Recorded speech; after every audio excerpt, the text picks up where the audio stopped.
নমস্কার বন্ধুগণ, হাওড়া থেকে হরিদ্বার পর্যন্ত আমরা কেমনভাবে পৌঁছেছিলাম সেটাই তুলে ধরার চেষ্টা করেছিলাম আমার শেষ ভিডিওতে। কেমন ছিল আমাদের কুম্ভ এক্সপ্রেসের এক্সপিরিয়েন্স, কেমন ছিল স্লিপার ক্লাসের এক্সপিরিয়েন্স যখন আমাদের ট্রেন প্রবেশ করেছিল বিহারে। ভালো খারাপ সব কিছু নিয়ে আমরা পৌঁছে গেছিলাম। যেটা সব থেকে ভালো হয়েছিল আমাদের সাথে, আমাদের ট্রেন একদম সঠিক সময়ে পৌঁছে গেছিল হরিদ্বারের প্ল্যাটফর্মে। হরিদ্বার, হরিদ্বার অথবা হরদ্বার ভারতের উত্তরাখণ্ডের হরিদ্বার জেলার একটি প্রাচীন শহর এবং পৌরসভা। কিংবদন্তি অনুযায়ী এখানেই দেবী গঙ্গা ভগবান শিবের জটা থেকে মুক্তি পেয়ে পৃথিবীতে নেমেছিলেন। গঙ্গোত্রী হিমালয়ের প্রান্তে গোমুখ থেকে উৎপন্ন হয়ে উৎস থেকে 253 কিলোমিটার পথ চলে হরিদ্বারে প্রথমবারের জন্য সিন্ধু গাঙ্গেয় সমভূমিতে প্রবেশ করে, যা থেকে এই শহরটি প্রাচীন নাম হয়ে ওঠে গঙ্গাধার।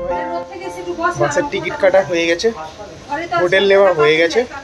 আমরা তোমার রেলওয়ে স্টেশন থেকে মোটামুটি কিছুটা দূরে আছি, বেশি দূরে না। বাস স্ট্যান্ড থেকে খুব জোর হলে 600-700 মিটার দূরে আছি। তো কালকে ভোরবেলায় 4টের সময় আমাদের বাস। এই হচ্ছে আমাদের হোটেল। একটা খুব সুন্দর এখানে বেড রয়েছে, বেডটা বেশ বড়। এদিকে একটা বড় জানলা আছে, এদিকে ওয়াশরুম। ভাই ঢুকে গেছে প্রথমেই ওয়াশরুমে। ওয়াশরুমটাও বেশ বড় সড়ো, ওয়েস্টার্ন ওয়াশরুম আছে, গিজারও আছে। আর সব থেকে ভালো জিনিস, এই গরমের মধ্যে আমরা যে গরম সহ্য করে এসেছি, এখানে এসিও আছে। এসিটা চালু করে দিয়েছে, ঠান্ডা ঠান্ডা হাওয়া বেরোচ্ছে। টিভিও আছে, টিভিটা ওয়ার্কিং কিনা জানি না, তবে ওটা পরে দেখছি। চলো আগে চান টান করে ফ্রেশ হয়নি।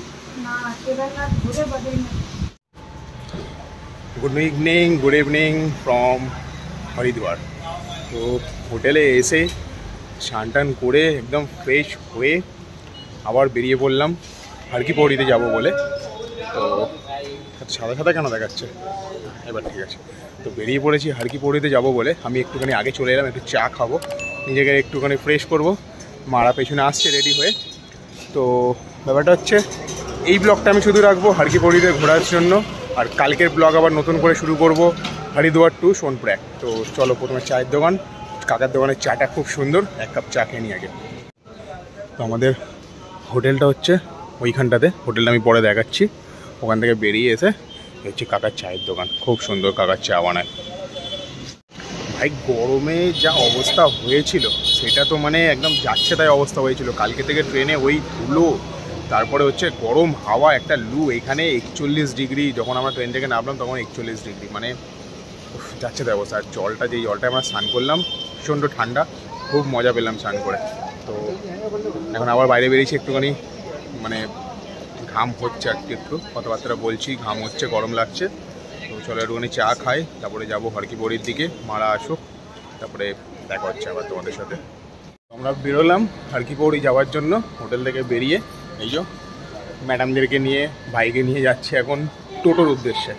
দেখি এখান থেকে বললো 1 কিলোমিটার আছে, টোটো নিই, টোটোতে করে যাব। চলো আমাদের সাথে। তো নিয়ে নিয়েছি ভাই টোটো। হারকি পৌড়ি আমাদের এখান থেকে 1 কি 1.5 কিলোমিটার হবে। তো এখানে সবাই তো বলছে 1 কিলোমিটার, 20 টাকা করে ভাড়া। তো এখন যাচ্ছি, উল্টো দিকে বলতেছি, কিছু করার নেই। আমাদের সবসময় সোজা দিকেই বসবে, সেজে গুজে বেরিয়েছে, দেখেছো কি হাসি মুখে। কোনোদিন ভেবে হরিদ্বারে আসবে? কেমন লাগছে? এ মুখে ভালো ছাড়া কোনো কথা হবে না।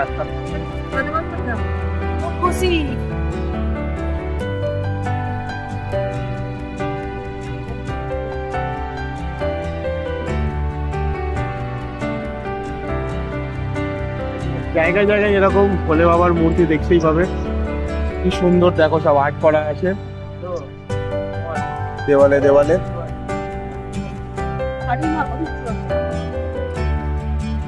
এই হচ্ছে আমাদের গঙ্গা, মা গঙ্গা। আমরা ওপারে যাচ্ছি এখন। ওই দেখো ওখানে সবাই স্নান করছে।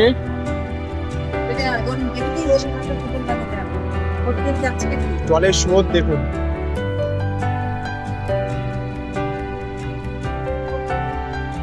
এখানে টোটোর এত রাশেস, মানে এত টোটোর জ্যাম লেগে গেছে। আমরা কিছুটা আগেই নেমে পড়লাম, ডিসিশন নিলাম যে আমরা একটুখানি হাঁটতে হাঁটতেই যাই, মার্কেটটাও দেখা হবে। সব জায়গায় টোটোতে করে গেলেও ঠিক না, একটুখানি হাঁটতে হাঁটতে যায়।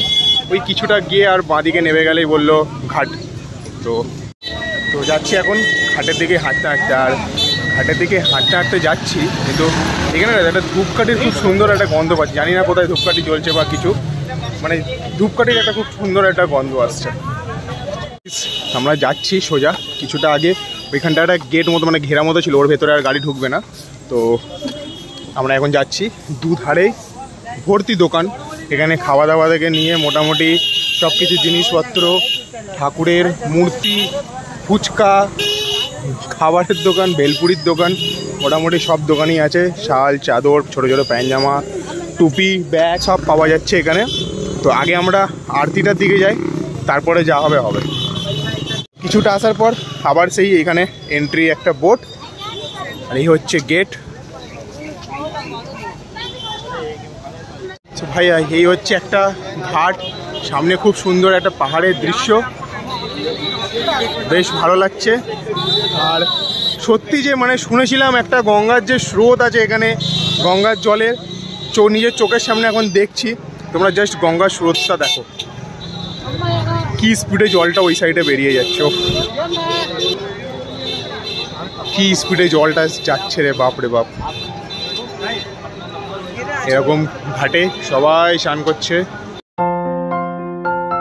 হারকি পৌড়ি গঙ্গা নদীর তীরে অবস্থিত একটি ঘাট এবং ভারতের উত্তরাখণ্ড রাজ্যের একটি হিন্দু পবিত্র শহর এবং হরিদ্বারের ল্যান্ডমার্ক।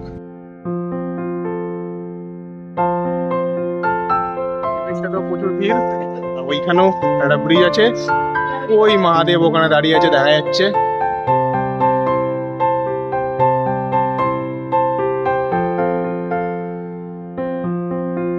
বলছিলাম জলের স্রোত এখানে মারাত্মক স্রোত, দেখো জাস্ট ওই জায়গাটা দেখো কি জলের স্রোত। এই দেখো এখানে এখন এরা নারকেল তুলছে, আহা কি টেকনিক নারকেল তোলার, একটাও নারকেল মিস হবে না। আর এইটা হচ্ছে সব থেকে এখানকার রোমাঞ্চক দৃশ্য, দেখো এত জলের স্রোত থাকতেও কিন্তু প্রদীপটা ওইভাবেই যাচ্ছে, প্রদীপটা কিন্তু ওইভাবেই যাচ্ছে। সো এটাই হচ্ছে এখানকার সব থেকে রোমাঞ্চক দৃশ্য।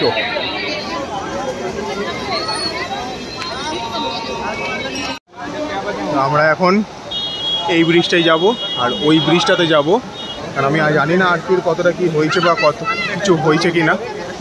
মারা চলে গেল ওখানে আগে।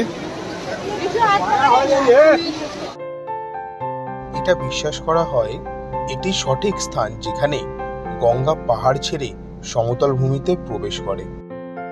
ঘাটটি গঙ্গা খালের পশ্চিম তীরে, যার মধ্যে দিয়ে গঙ্গাকে উত্তর দিকে ঘুরিয়ে দেওয়া হয়েছে। হরকি পৌড়ি সেই এলাকা যেখানে হাজার হাজার তীর্থযাত্রী একত্রিত হয় এবং উৎসব শুরু হয় কুম্ভ মেলার সময়, যা প্রতি 12 বছরে অনুষ্ঠিত হয়, এবং অর্ধকুম্ভ মেলা যা প্রতি 6 বছরে অনুষ্ঠিত হয়। এবং আরেকটি মেলা হয় এখানে, বৈশাখী পাঞ্জাবি মেলা। এটি ফসল কাটার উৎসব, যা প্রতি বছর এপ্রিল মাসে ঘটে। আক্ষরিক অর্থে হর কথার অর্থ হলো ভগবান, কি কথার অর্থ হলো স, এবং পৌড়ি কথার অর্থ হলো পদক্ষেপ। বৈদিক যুগে ভগবান বিষ্ণু হরকি পৌড়িতে ব্রহ্মকুণ্ডে গিয়েছিলেন বলে বিশ্বাস করা হয়। প্রচুর ভিড়, মানে আমরা এই সিজনে এসছি, সিজনে সব লোকরা এসছে, প্রচুর ভিড় এখন এখানে। আমরা যা হোক করে ঠেলে ভিড় অনেক, ওই দিক থেকে ভিড় কাটিয়ে এই জায়গাটা এসে দাঁড়ালাম। এখনও আরতি শুরু হয়নি, আরতি শুরু হবে। তো চলো আরতিটা শুরু হলে সবাইকে দেখাচ্ছি আরতি।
গাইস তোমরা ভিড় দেখতে পাচ্ছ কি লেভেলের ভিড় রয়েছে।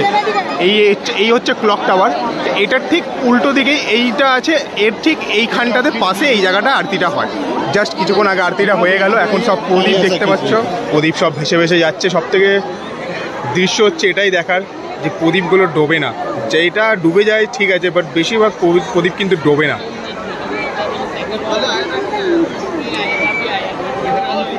ভিড় দেখুন। আমার সামনে এখন যে ব্রিজটা, মানে আমি এখন যে ব্রিজটাতে আছি এটার নাম হচ্ছে শিবধনুষ ব্রিজ। হ্যাঁ, এটা শিবধনুষ ব্রিজ। আমি এখন শিবধনুষ ব্রিজের ওপরে আছি, আর এর নিচে পুরো হচ্ছে মা গঙ্গাটা বয়ে যাচ্ছে। মানে এটাই হচ্ছে আমাদের মেন মা গঙ্গা। ওইটা ওখান থেকে একটা ছোট্ট শাখা ঢুকে গেছে যেখানে সবাই স্নান টান করে। এখানেও সবাই স্নান করে, দেখো এখানেও সবাই স্নান করছে। এটাই হচ্ছে মেন। ভাই স্রোত, কি স্রোত!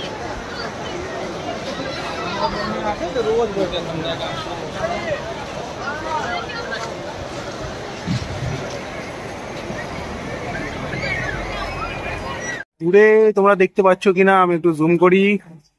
এই হচ্ছে আমাদের মা গঙ্গা। ক্যামেরাটা একটু ঘোলা হয়ে গেছে, বোঝা যাচ্ছে না।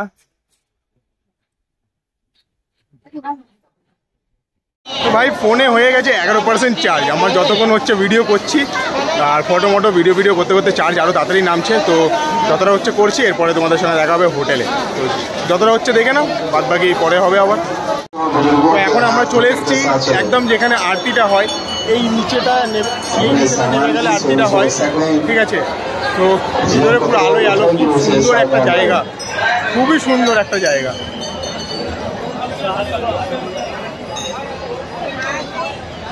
এই হচ্ছে আমাদের মন্দির। তখন আমরা যখন আরতিটা হচ্ছিল, আমরা ঠিক ওপারটাতে ছিলাম, মানে এই পারটাতে এই জায়গাটা ছিলাম, আর এই জায়গাটা আরতি হচ্ছিল। এই যে এটা হচ্ছে আরতির জায়গা, এইখানটা আরতিটা হচ্ছিল, খুব সুন্দর। এটা হচ্ছে মন্দির, ওইটা মন্দির। আর মারা কোথায় গেল? ওই যে মারা মনে ওখানটাই নেমেছে, দেখতে পেলাম।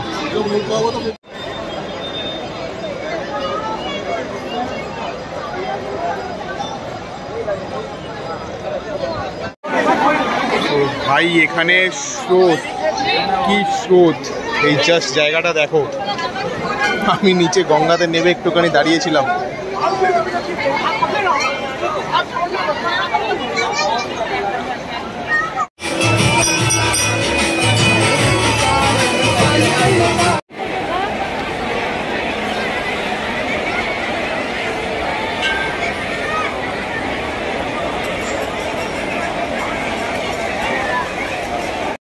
ভাই হারকিপৌড়ি ঘাট আমাদের দেখা হয়ে গেছে, ভেতরে মন্দিরগুলো দেখা হয়ে গেছে। এবার আমরা বেরিয়েছি পুরো মার্কেট চত্বর, পুরো মার্কেট দেখো, পুরো মার্কেট। এখানে মার্কেটে ঘুরবো, কিছু খাবো, তারপরে হোটেলে যাবো। তো আমার ফোনে চার্জ শেষ, এখন আমি ভাইয়ের ফোনে ব্লগ করছি। তো চলো দেখি কী কী পাওয়া যায়। পাওয়া তো সব কিছু যায়, আমরা কী কী কিনি সেটাই এখন দেখা লাগে। এখানে চারিদিকে মার্কেট ভর্তি। আমরা একটা সাইড এলাম, ওই ওপর থেকে ওই পাশে একটা সাইড চলে গেছে পুরো মার্কেটে। এই পাশে খাবার দাবারের দোকান আছে, সব কিছুই বিক্রি হয় মোটামুটি, দেখতেই পাচ্ছ তোমরা সবাই। ব্যাগের দোকান, সব কিছুর দোকান আছে এখানে। মানে মেন মার্কেট অ্যাকচুয়ালি এখানে হারকিপৌড়ি ঘাটে মেন মার্কেটটাই আছে। তো আমরা এখন হারকিপৌড়ি থেকে বেরিয়ে এই রাস্তা থেকে সোজা আসছি, আর সোজা মোটামুটি 700-800 মিটার আসলে তোমরা এমনি একটা লাল কালারের ব্যানার দেখতে পাবে, পুরনো দাদা বৌদির হোটেল প্রসিদ্ধ। 1956 থেকে এখানে রয়েছে, তার মানে বুঝতে পারছো এটা কত পুরনো। চলো, দাদা বৌদির হোটেলই সবাই খুঁজে বেড়াচ্ছে, দাদা বৌদির হোটেলেই সবাই যাচ্ছে। চলো যাই, গিয়ে দাদা বৌদির হোটেলে খাওয়া দাওয়া করি, দেখি কেমন সুস্বাদু খাবার পাওয়া যায়। আমরা এসছি এখন দাদা বৌদির হোটেলে খেতে। দাদা বৌদি মানে আমাদের ওই কলকাতার দাদা বৌদি না, এটা হচ্ছে হরিদ্বারের দাদা বৌদি। তো দেখি খাওয়া দাওয়ার কেমন। কালকে থেকে ভাত খেতে পাইনি বলে খালি ভাত খাবো ভাত খাবো ভাত খাবো। বাহ, হেভি রিয়াকশন দিলে। তুমি একটু কিছু রিয়াকশন দেবে? Very good reaction. এই হচ্ছে দাদা বৌদির হোটেলের খাবার। আলু পোস্ত আছে, ডাল আছে, ভাতে ঘি আছে, দেখা যাচ্ছে না সেটা, আলু ভাজা আছে, আরেকটা আছে সোয়াবিনের তরকারি, ওটা এখনও দেয়নি। তো পাঁপড় ভাজা আছে। তো 90 টাকা থালি, খুব সুন্দর দেখে তো মনে হচ্ছে। চলো খাওয়া দাওয়া শুরু করি, আমরা খেয়ে নিই, তারপরে দেখা হচ্ছে। নাও ভাত শুরু করো। করে বেরালাম আমরা দাদা বৌদির বিরিয়ানি নয়, দাদা বৌদির ভেজ থালির হোটেল। মোটামুটি অন্যান্য সব আইটেম পাওয়া যায়, যত রকম ভেজ আইটেম আছে। আমরা ভেজ থালি নিয়েছিলাম। তো ভেজ থালির মধ্যে কী কী ছিল তোমাদেরকে একবার বলি। ভেজ থালিতে প্রথমে ভাত, ঘি, মুগের ডাল, আচ্ছা, বেগুন ভাজা, আলু পোস্ত, সয়াবিন আলুর তরকারি, আর চাটনি, পাঁপড়। এইটুকুনি সব কিছু নিয়ে যতটা পারবে ভেট করে ওরা খাওয়াবে, কোনো চাপ নেই। তো 90 টাকা দাম। বেশ, খাবারের টেস্টও খুব ভালো, আর খাবারটাও মানে পরিষ্কার পরিচ্ছন্ন, খুব ভালো, আর কিছু না। তো আমরা পেট ভর্তি করে খেয়ে নিয়েছি। এবার মার্কেটের ভেতর থেকে আমরা যাচ্ছি মেন রোডের দিকে। এবার যাবো হোটেলের দিকে, বিন্দাস ঘুমাবো, কারণ কালকে সকালবেলা বাকিটা হোটেলে গিয়ে বলছি। ক্ষমা করবেন বন্ধুগণ, আসলে সত্যি আমি হোটেলে পৌঁছে ভিডিও করার কথা ভুলেই গেছিলাম, কারণ আমার কিছু পড়ে থাকা কাজ, যেগুলো করতে করতে ভীষণ রাত হয়ে গেছিলো।